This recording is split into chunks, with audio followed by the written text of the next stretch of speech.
Kula nu bolak-balik matur niki berkali-kali di tempat ngaji ini. Mugi-mugi jenengan eling mboten gadah masalah ingatan ini eling-eling.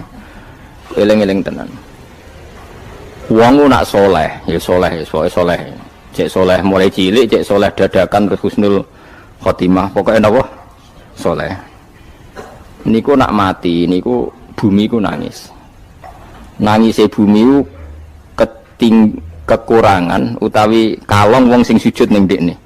Ya Allah Gusti, biasanya wonten tiyang niku sujud teng nggen kula, dia berperilaku baik teng nggen kula, sakniki tiyang niku pun jenengan ambil, nangis bumi. Sakniki sing urip karek bedua-bedua, damel narkoba, damel ngefly, damel macam-macam lah. Itu nangis bumi. Langit semeneng. Semeneng. Gusti matur nuwun Gusti, orang itu saya tunggu lama, sekarang sudah engkau angkat ke tempat kami. Maksudnya diangkat teng langit. Sing bumi nangis, sing langit napa? Seneng. Nah kemudian kita berpikir begini, bumi kok iso nangis ku piye? Nah itu terserah sampean apa termasuk ulama zahir apa termasuk ulama batin. Kalau ulama zahir mengatakan bumi nangis itu mau kinayatun anil husni, pokoknya pantese bumi ku susah, wong kelangan putra terbaiknya. Tapi nak cara ulama-ulama hakikat yang mengenali sekali betapa kudrohnya Allah, betapa kudrohnya Allah itu tidak terbatas. Itu yang meyakini bumi nangis itu nangis tenan. Misalnya ngaten kula tak terangno malih ya. Kowe bayangno dadi Nabi Adam, ngrungokno nggih. Kowe bayangno dadi Nabi Adam. Nabi Adam tenan maksudnya. Terus Nabi Adam orang pertama dia tahu betul kalau dia dicipta dari bumi. Dan dia pula tahu betul, beliau tahu kalau dia bisa ngomong, bisa mikir, bisa macam-macam. Terus indukannya beliau itu bumi. Mesti pikiran Nabi Adam, jangan-jangan bumi ini juga bisa berpikir kayak saya. Ini kan materi saya, karena saya dari bumi ini bisa ngomong, bisa melihat macam-macam. Terus bedanya apa menurut sobek napa? Umpama kowe dadi Nabi napa? Adam. Orang yang dekat sekali, qoribu ahdin, dekat sekali dengan kesaksian kudroh Allah. Gini ku dekne roh nak materi ini ke bumi dan dia orang pertama yang urung lali kamane. Tapi ketika sudah ribuan orang, mungkin jutaan orang lali, seakan-akan bumi itu tidak jenis dari kita. Bumi adalah hal yang berbeda dengan kita. Kita manusia berakal, bumi itu benda mati. Terus kowe katut wong goblok-goblok, bumi itu benda mati. Sajane ya rada kriminal wong Islam muni bumi itu benda mati. Enggak bisa berpikir, yang bisa berpikir hanya manusia. Itu kengawuran-kengawuran yang kita ciptakan sendiri, kita wariskan turun-temurun. Umpama kowe iku dadi ulama, ngomong ngono iku isin. Bumi kok nyekseni kowe sujud, banyu nyekseni mbok pangan, mbok ombe kanggo sujud. Semua itu bersaksi tentang kita. Lah nek sampean tanglet kula, cara melogika gimana? Begini, tak wari cara gampang-gampangan nggih. Tawarai tauhid sing kasyaf. Tauhid ini yang dawuh Sayyidina Ali lau kusifal khoto umastatu yakinan. Umpama somben tutup-tutup iku dibuka, akulah imanku ora tambah mbek pangeran. Karena tren dunia dan akhirat sama. Zaman ning dunia ya Allah ala kulli saing kodin, kok zaman ning akhirat ya Allah ala kulli saing. Cara Sayyidina Ali, somben aku wis matilah imanku ora tambah, meskipun aku ora swarga neraka. Lah kena napa? Darah padha wae, ning dunia ya pertunjukan kudratullah, ning akhirat ya pertunjukan kudratullah. Jadi pikirannya Sayyidina Ali seperti itu. Saya kan lahir misalnya tahun 1970. Berarti mulai Nabi Adam itu saya kan nggak ada. Ngerti-ngerti ada. Saya mengira waktu zaman tidak ada itu panjang apa cepat? Cepat, karena kita tidak melalui itu. Ujuk-ujuk. Wujud. Kadang aku mati ya wedi kan. Mau mati jebule kiamat 1 juta tahun kasih apa nang kuburan. Masuk di Khalillah itu. Makanya aku ya ora roh, tak tinggal turu sakmono kan yo nglilir. Nang nglilir terus nang ndi terus. Apa mlaku-mlaku nang donya apa piye nak turu ya kok ngani ngoyo turu kok ribuan tahun lintas. Terus ya apa jajal? Sampeyan tak takoki, misale sampeyan ning kuburan iku apa? Apa ngadepi mungkar nakir tukaran terus itu keselen tukaran kok napa ratusan ribu mungkin.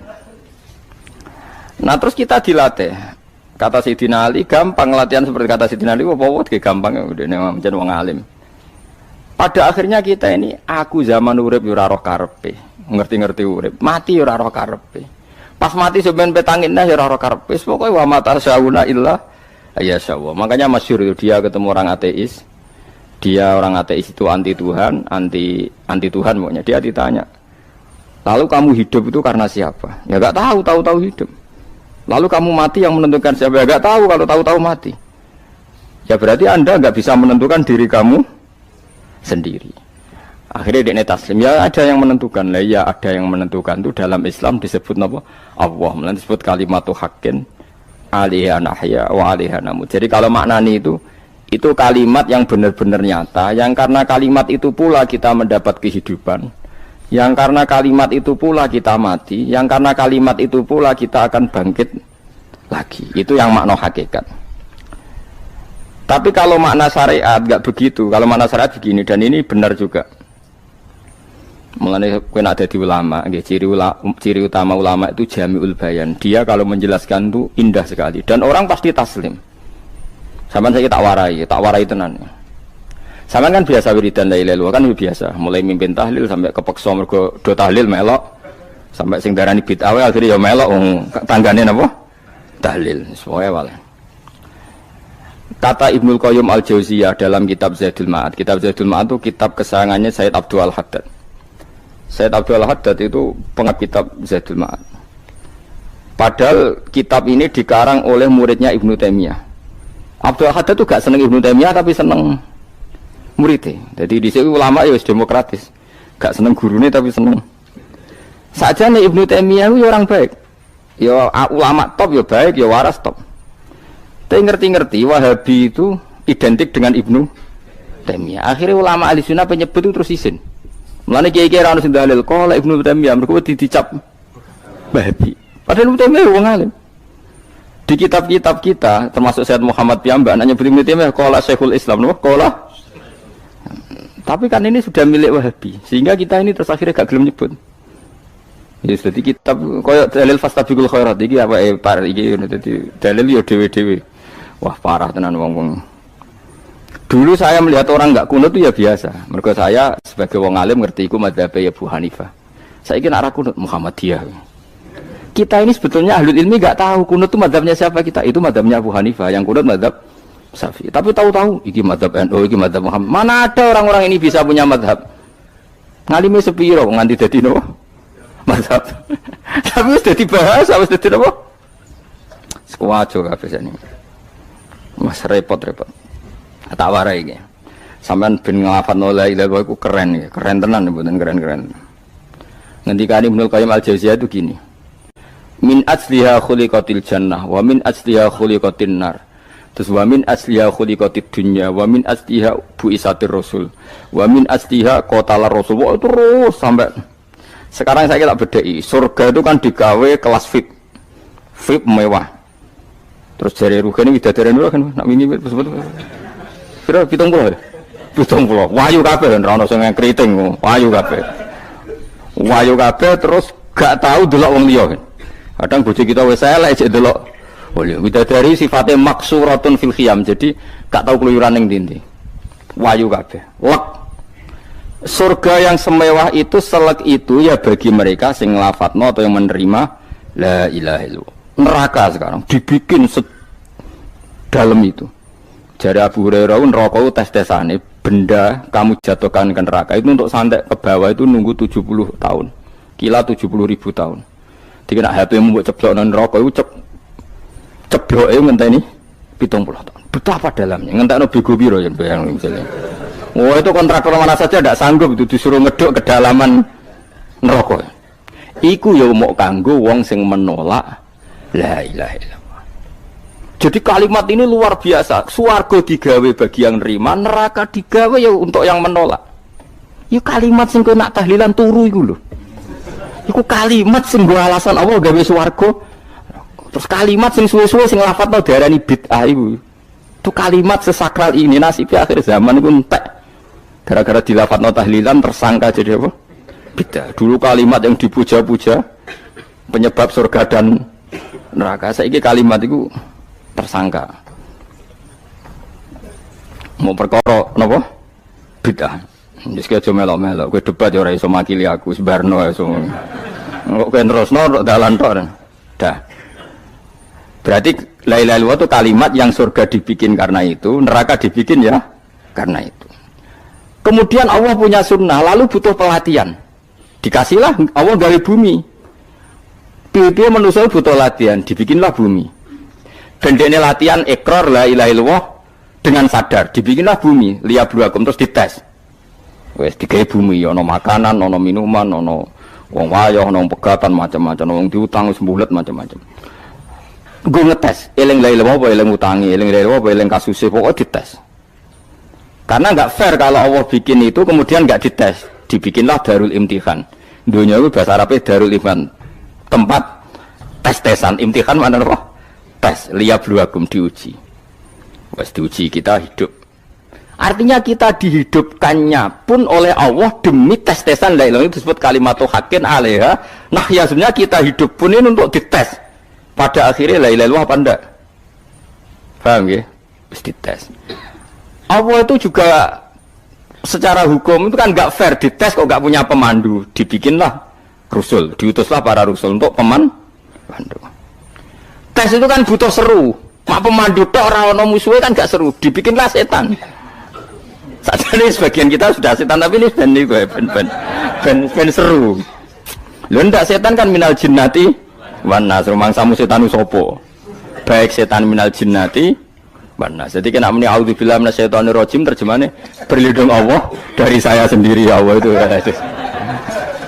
Lho itu kalau lama dulu biasa auzubillahi min syururi anfusina wa min sayyiati a'malina. Sebenarnya kita berlindung hanya dari setan yang jauh, iblis itu enggak. Ya setan diri kamu sendiri, min syururi anfusina, dari kejelekan diri kita. Wong-wonge do ujug, soalnya setan tuh makhluk gaib sing piye. Lah kowe iku sapa? Nganti kowe maksiat terus mergo akrab klop, roh mbek setan klop. Mulane terus maksiat. Dah. Allah ngutus pemandu yang ngecul setan ben fair. Napa? Fair.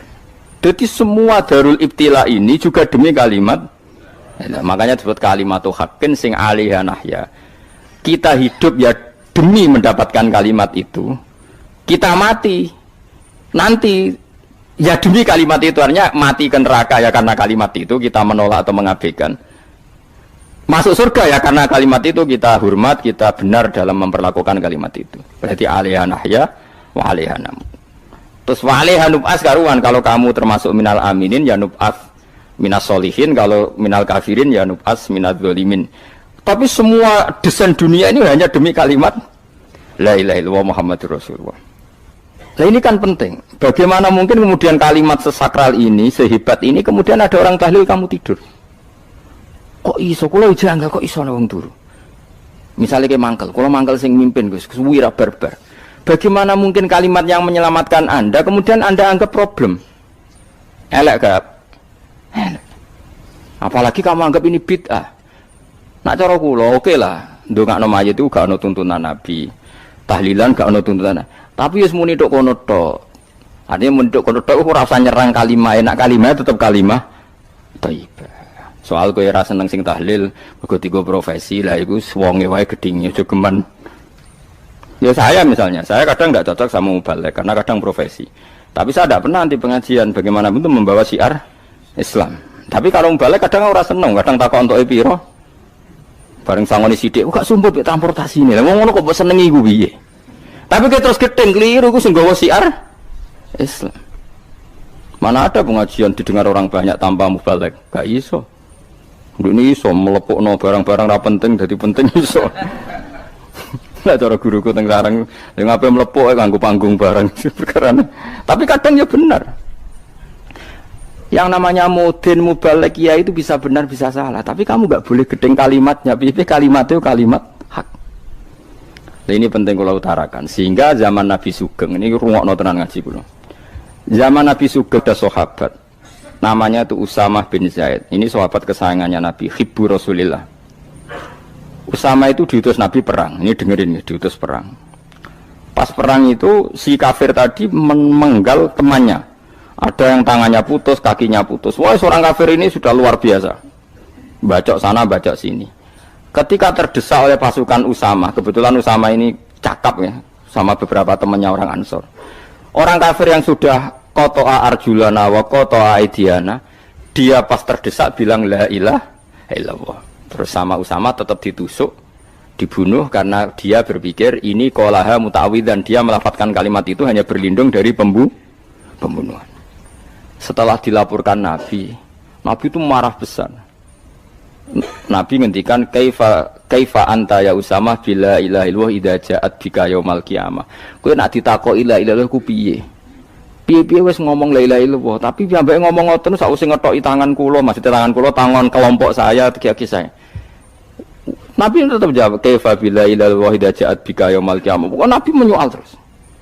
Sampai menjadi fatwa ijma'nya fuqaha, siapapun yang melafadzkan la ilaha illallah harus kita terima meskipun qolaha muta'awwidzan, meskipun saat melakukan hanya cara zahir berlindung dari kematian, sehingga kita terima. Orang kafir yang 80 tahun kafir melafadzkan la ilaha illallah 1 menit menjadi mukmin. Sampai ada ayat qulil ladzina kafaru iyantahu yufar lahum ma qad salaf. Ini kalimat yang sakral, bahkan kafir yang 80 tahun saja menjadi mukmin hanya karena melafadzkan la ilaha illallah. Mulane yang ngaji saya, yang seneng saya, jangan pernah kamu mengatakan ada bid'ah yang orang bisa jadi kafir. Bagaimana mungkin orang mukmin yang ke kuburan dan melafadzkan la ilaha illallah kamu katakan kafir? Padahal kalimat ini yang kafir 80 tahun saja menjadi mukmin. Saiki ana wong nglafadzno la ilaha illallah mergo salah tempat pinggir patok mbok arani kafir. Lho kok aneh. Wong sing kafir 80 tahun udah dadi mukmin iki gara-gara ngafalno la ilaha illallah dadi kafir. Mergo mau salah tempat ning pinggir apa? Patok. Mboten ora cocok muni nganggur, wong sering ziarah ku nganggur. Nyatane ya tenan. Cara dekne pegawai negeri ora sering ziarah. Nah iku tapi ora usah muni kafir, muni kafir gak mungkin lah. Coba kalimat ini itu orang kafir yang 80 tahun menjadi apa coba dengan melafadzkan kalimat ini? Mukmin kan? Berarti kalimat ini adalah kalimat penghilang kekafiran. Lalu karena dilafadzkan secara salah dianggap kafir. Hanya karena bid'ah itu tidak mungkin. Makanya sebetulnya Wahabi yang alim-alim itu tidak berpendapat demikian. Saya punya beberapa referensi Wahabi yang alim itu tidak pernah mengkafir-kafirkan orang karena perdebatannya seperti itu. Tapi saat ini wis kuwajo. Sebenarnya kalau orang alim itu ya mirip-mirip, entah Wahabi entah tidak mirip-mirip. Karena kalimat tadi. Wahabi itu kitab terbesarnya itu Ibnu Taimiyah. Ibnu Taimiyah itu punya murid Ibnu Qayyim Al-Jauziyah. Itu sampai sekarang saya lihat di fatwanya Ibnu Taimiyah itu begitu hormat sama orang-orang kita ini sama. Tapi tahu-tahu lewat penyaduran sana sini terus menjadi kacau. Jadi kalau balik ini malah sampai nak kepengen dua nikmat batinah seperti tadi yang saya utarakan. Swarga dicipta sedemikian mewah ya demi yang menerima la ilaha illallah. Terus neraka dibikin se ekstrim itu juga bagi yang nolak. Kemudian dibikin daru pelatihan yaitu dunia ya karena kalimat berarti kalimat itu luar biasa. Wa biha qamatis samawati wal ardu. Kalimat ini pulang menjadikan langit bumi berdiri. Bon. Lalu sekarang kita bisa ngomong, bisa berpikir, bisa ngadekno BPKB macam-macam. Itu karena kita sendiri apa karena kudratullah? Saya tanya. Karena kudratullah. Kalau karena kudratullah, apa susahnya Allah bikin kemampuan tanah ini nangis, tanah ini susah. Wong podo-podo kowe iso nangis, iso mikir ya mergo kudratullah, ndak karena kamu. Harusnya ya sama, bumi-bumi ini bisa menangis juga karena kudratullah. Makanya bumi ini menangis ketika enggak ada orang yang sujud. Iku ya mungkin. Wong zaman kowe iso nangis ya krana kudratullah, mestine bumi yang kamu katakan benda mati, hakikatnya dengan kudratullah juga sama dengan kita. Mulane tenggene kitab Al-Husunul Hamidiyah, kula ngrasa utang tenan mbek kitab niku. Dulu saya ngaji 2 tahun kitab Al-Husun. Kitabnya kecil tapi saya ngaji itu 2 tahun. Berkali-kali saya ulang. Itu beliau cerita gini. Dia yang ngarang itu orang alim, kebetulan dia orang India. Memang kelebihannya kitab dikarang orang Arab itu luweh bulet. Wong Arab kan semuanya Islam, karangannya itu standar. Ini dikarang orang India.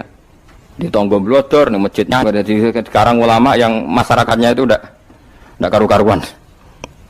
Beliau cerita itu gini, manusia itu punya satu kebodohan, di mana kebodohan itu disebabkan oleh robtul asbab al-adiyah, mengkaitkan sebab sing biasa-biasa.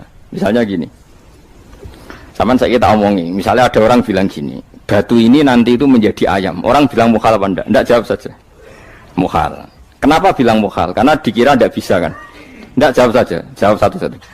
Batu ini menjadi ayam. Kamu jawab mukhal. Alasannya apa? Alasannya enggak mungkin terjadi apa kamu enggak bisa? Sebetulnya karena kamu enggak bisa. Udah. Lau ukhbiro dzakar rajul. Andai kan orang itu kamu kasih tahu, klungsu ini biji asem itu, biji pohon asem itu. Nanti yang kecil ini suatu saat besar. Setelah besar buahnya banyak, tambah besar, tambah besar. Terus orang bilang mungkin. Ketika bilang mungkin itu karena dia bisa apa hanya karena menyaksikan berkali-kali ada kejadian nak klungsu ditandur, iku iso dadi gede. Coba sama jawab. Karena dia bisa apa karena hanya menyaksikan itu sering terjadi? Hanya menyaksikan. Artinya zaman dia mengatakan mungkin itu pun tidak memberi kontribusi ikut buat. Iya enggak? Tetap bergantung kudrahnya Allah. Dia hanya bilang mungkin karena sering melihat. Sebenarnya dia enggak sama sekali memberi kontribusi. Lha darani mungkin ya ora urun. Paham ya? Lalu kenapa dia kecangkeman terus muni wong wis mati dadi lemah gak mungkin dadi manusa meneh. Lho zaman dadi manusa sing wis ngene iki kok mani dene lara melok gawe. Terus muni mungkin mergo sering terjadi, sering roh, sering bersaksi. Berarti sebetulnya manusia itu pakai ukuran dia mampu tidak mampu apa pakai ukuran bersaksi melihat? Bersaksi. Nah ini kan problem kita sebagai manusia itu problem. Mulane disebut wa kanal insanu dzaluman jauh wis goblok aja. Mergo manusia itu nak wis goblok aja.